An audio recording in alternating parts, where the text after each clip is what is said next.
Sigurado ako na naramdaman mo ito, tinatanong mo ito sa iyong sarili. Ngayon ay taong 2026 na para bang walang nangyari. At tayo ay nagtataka, bakit ang bilis ng oras? Bakit dumaan ang mga panahon na kay bilis? Subhanallah.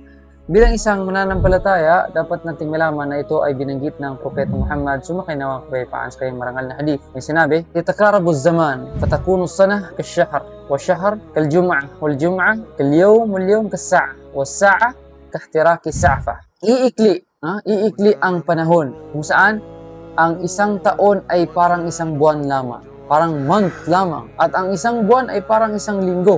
At ang isang linggo ay parang isang araw, at ang isang araw ay parang isang oras lamang, at ang isang oras ay parang isang pagliyab lamang ng apoy sa sobrang bilis nito. Subhanallah. Ang tanong, umiikli ba ang oras? Kaya natin ito nararamdaman na sobrang bilis? La. Bagkus, ang sinabi ng Propeta Muhammad, ang oras ay ganun pa rin, ngunit nawawalan ito ng baraka, nawawalan ito ng biyaya.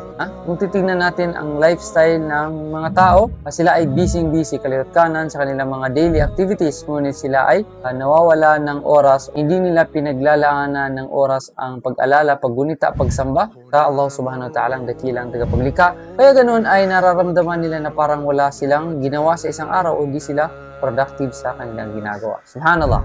So, ano ang dapat natin gawin dito? Ang dapat natin gawin, bigyan natin ng panahon ang pagsamba kay Allah subhanahu wa ta'ala, humingi tayo ng kapatawaran, at dapat tayong ready kung sakaling lisanin natin ang mundong ito, ay hindi tayo magigilty na tayo ay babalik sa dakilang tagapaglikha. Dahil ito ay palatandaan ng araw ng paghukom na para bang nararamdaman natin na umiikli, bumibilis ang panahon. Allah ta'ala alam.